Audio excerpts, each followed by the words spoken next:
Hello. In today's lesson, we will talk about arrays in Arduino. An array is a collection of variables that are accessed with an index number. Arrays are useful for storing multiple values of the same type in a single variable, making it easier to manage and manipulate groups of related data. Arrays are powerful for various applications, such as storing sensor readings, managing multiple outputs like LEDs or motors, and keeping track of states or conditions in a program.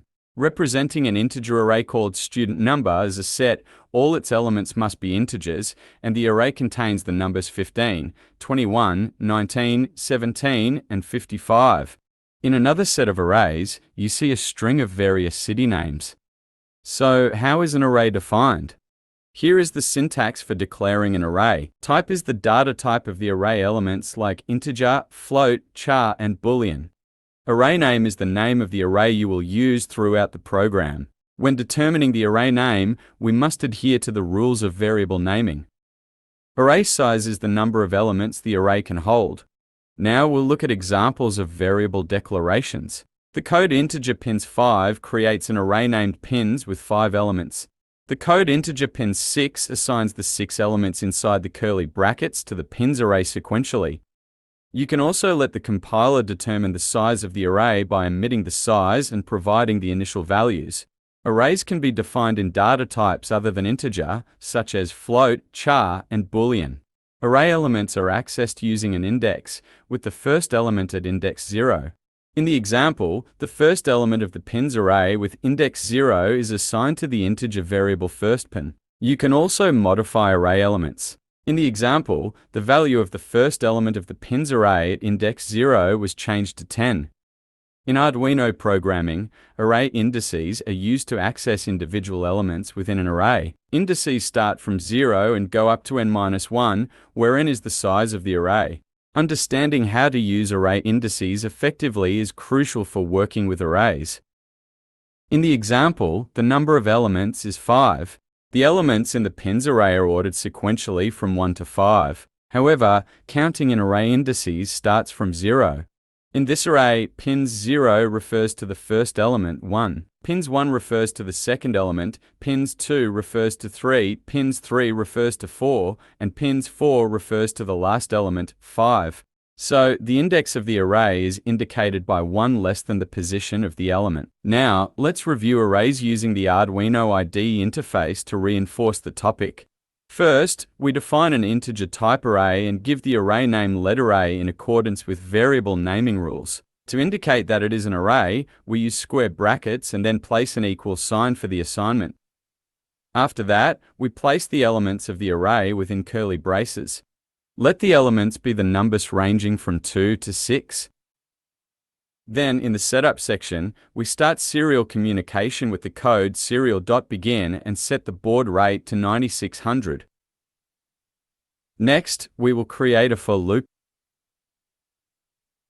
We set the initial value of the for loop variable to 0. We'll specify the loop condition so that the loop runs 5 times, as we have a 5-element array. Because the loop variable will start from 0 and run 5 times as long as I is less than 5.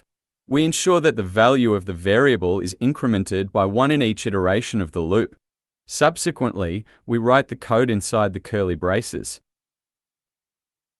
In this part, we use the serial.println code to print the elements of the array.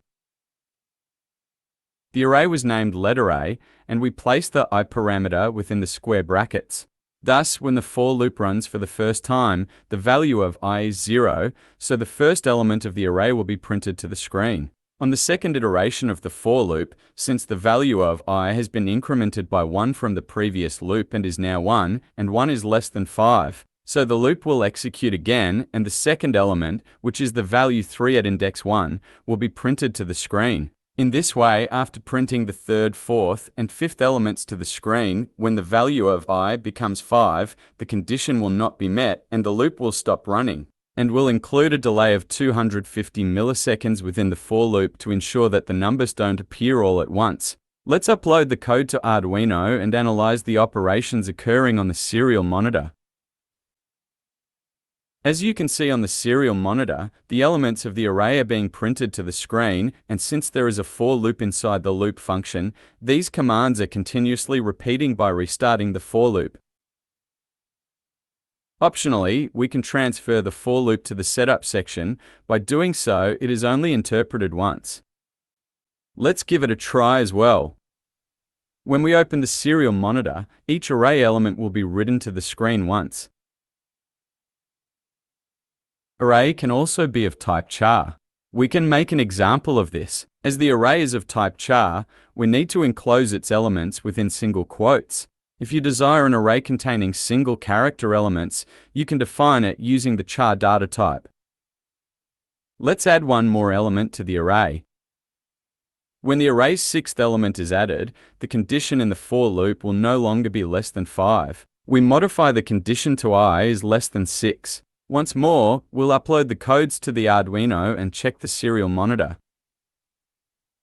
The serial monitor shows that char values ranging from 2 to 7 are written to the screen. We have come to the end of our lesson on for loops and arrays. Until our next lesson, take care.